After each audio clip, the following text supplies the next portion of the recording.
বিশ্বনবী সাল্লাল্লাহু আলাইহি ইসলামের জীবনী, ওনার বায়োগ্রাফি নিয়ে কথা বলাটা দুষ্কর, কারণ এটার কোনো শেষ নাই, ফুল নাই, কিনারা নাই, বিয়ন্ডলেস, বাউন্ডলেস, বটমলেস। সুবহানাল্লাহ বলেন। কারণ তিনি তো এমন নবী যিনি হ্যাঁ বললে এটা শরীয়তে হালাল হয়ে যায়।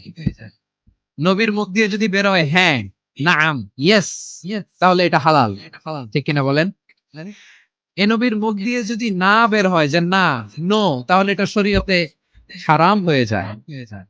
কেমন নবী আমরা পেয়েছি যিনি হ্যাঁ বললে হালাল, না বললে হারাম, যিনি সাব্বাবা এই আঙ্গুলি উপরের দিকে উঁচু করলে চাঁদ ভেঙে দুই টুকরা হয়ে যায়, যে নবী জমিন থেকে পা উঁচু করলে আল্লাহর আরশে মেরাজে চলে যায়, এমন নবীর উম্মত আমরা হয়েছি। যে নবীকে বাদ দিলে কোরআন বোঝা যায় না, কারণ এ নবীর উপরই কোরআন নাযিল করেছে কে?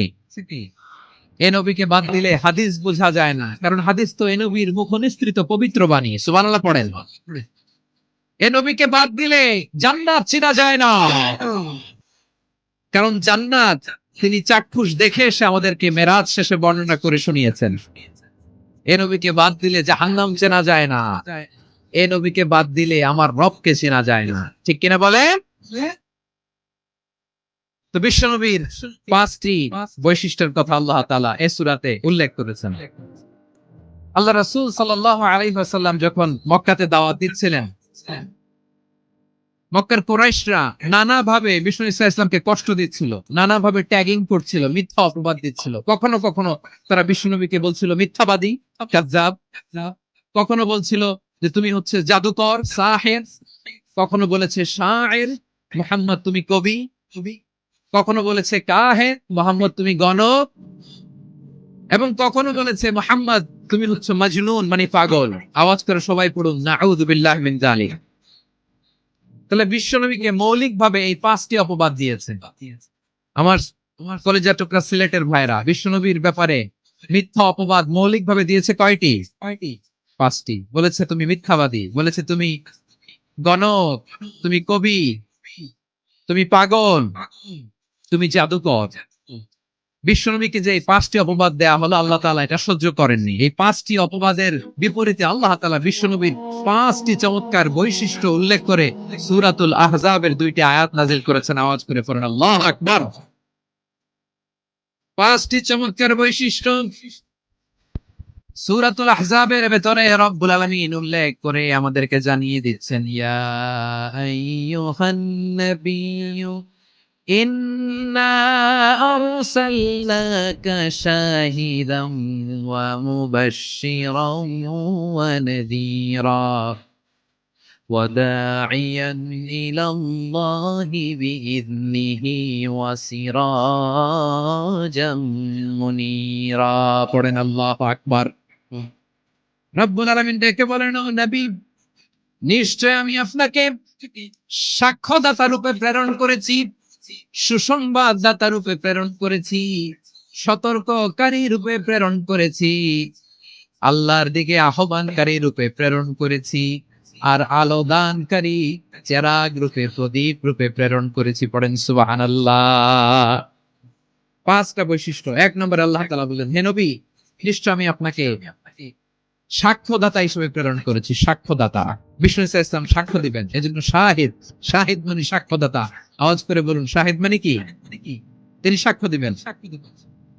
মুবাশশির, দুই নম্বর বৈশিষ্ট্য হচ্ছে তিনি মুবাশশির। মুবাশশিরুম বিরাহমাতিল্লাহি ওয়া বিল জান্নাহ, তিনি আল্লাহর রহমতের সুসংবাদ দেন, তিনি আল্লাহর জান্নাতের সুসংবাদ দেন। সুবহানাল্লাহ পড়েন। তিন নম্বর বৈশিষ্ট্য হচ্ছে নাযীর, তিনি সতর্ককারী, ওয়ার্নার, তিনি সাবধান করতে এসেছেন, রিমাইন্ডার দিতে এসেছেন যে আল্লাহর পথে যদি না চলো, শিরকি কাজ যদি না থামাও, তাহলে এমন আযাব আসবে আল্লাহর পাকড়াও থেকে তুমি বাঁচতে পারবে না। তিনি নাযীর। বিষ্ণু ইসা ইসলামের চার নম্বর বৈশিষ্ট্য হচ্ছে দাঈয়ান ইলাল্লাহ, তিনি আল্লাহর দিকে আহ্বানকারী। এই যে আমরা আমাদেরকে পরিচয় দেই যে আমরা দাঈ, বলি না? বলি যে উনি হচ্ছেন একজন দাঈ ইলাল্লাহ। বহুবচন আমরা বলি আদ-দুআত ইলাল্লাহ। এটা কোরআনের এই আয়াত থেকে এসেছে, ওয়া দাঈয়ান ইলাল্লাহি বিইذনিহি। আল্লাহর আদেশে বিষ্ণু ইসা ইসলাম আল্লাহর দিকে মানুষকে ডাকেন। এবং বিষ্ণু ইসা ইসলামের 5 নাম্বার বৈশিষ্ট্য হচ্ছে সিরাজাম মুনীরা, আলোদানকারী প্রদীপ, আলোকদীপ্ত প্রদীপ, যে আলো দিয়ে তিনি গোটা বিশ্বকে আলোকিত করেছেন। আওয়াজ করে পড়েন আল্লাহু আকবার। তাহলে মোট 5টি বৈশিষ্ট্য নিয়ে আমরা কথা বলবো বিশ্বনবী। 1 নম্বরে হচ্ছে শাহিদ, বিশ্বনবী সাক্ষী দিবেন। কি দিবেন? He will be witness for all prophets and for us. তিনি নবীদের উপরও সাক্ষী দিবেন, আবার উম্মতের উপরও সাক্ষী দিবেন। সুবহানাল্লাহ পড়েন। কিয়ামতের দিন আল্লাহ তাআলা প্রত্যেক নবীকে জিজ্ঞেস করবেন যে তুমি কি তোমার উম্মতের কাছে আমি যা যা পৌঁছাতে বলেছিলাম পৌঁছিয়েছো? নবীরা বলবে আল্লাহ আমি পৌঁছিয়েছি। নবীদের কথা ঠিক কিনা সত্য কিনা এর সপক্ষে তখন বিশ্বনবী সাক্ষী দিবেন। সুবহানাল্লাহ পড়েন। এজন্য রব্বুল আলামিন বলেন ফাকাইফা ইযা জিনা মিন কুল্লি উম্মাতিন বিশাহীদিন ওয়া জিনা বিকা আলা হাউলাই শাহীদা। তখন কেমন হবে যখন প্রতিটি উম্মত থেকে আমি একজনকে সাক্ষ্য হিসেবে বের করে আনবো, আর তাদের উপরে নবী আমি আপনাকে সাক্ষ্য বানাবো। পড়েন সুবহানাল্লাহ। তাহলে সব উম্মতের ব্যাপারে সেই উম্মতের নবীরা সাক্ষ্য দিবে, আর ওই নবীদের উপরে আমাদের নবী বিশ্বনবী সাক্ষ্য দিবেন। সুবহানাল্লাহ পড়েন। এজন্য বিশ্বনবী হচ্ছেন শাহিদ। শাহিদের আরেকটা ব্যাখ্যা হচ্ছে বিশ্বনবী সাল্লাল্লাহু আলাইহি ওয়াসাল্লাম আমাদের সাক্ষীর উপরে তিনি সাক্ষী দিবেন। তিনি নবীদেরও সাক্ষী, আবার আমাদের উপর উম্মতের উপরও সাক্ষী। সুবহানাল্লাহ পড়েন। রব্বুল আলামিন বলেন وَكَذَلِكَ جَعَلْنَاكُمْ أُمَّةً وَسَطًا لِتَكُونُوا شُهَدَاءَ عَلَى النَّاسِ وَيَكُونَ الرَّسُولُ عَلَيْكُمْ شَهِيدًا। আর অনুরূপভাবে আমি তোমাদেরকে মধ্যমপন্থী উম্মত হিসেবে তৈরি করেছি, প্রেরণ করেছি। ব্যালেন্সড উম্মাহ, মধ্যমপন্থী উম্মাহ হিসেবে প্রেরণ করেছি, যাতে করে তোমরা সবার উপরে সাক্ষ্য দিতে পারো, আর যাতে তোমাদের নবী হতে পারে তোমাদের উপরে সাক্ষ্যদাতা। পড়েন সুবহানাল্লাহ। আমরা হচ্ছি ব্যালেন্সড উম্মাহ, আমরা সবার ব্যাপারে সাক্ষ্য দিব, আর আমাদের উপর সাক্ষ্য দিবে স্বয়ং বিশ্ব নবী। সুবহানাল্লাহ পড়েন।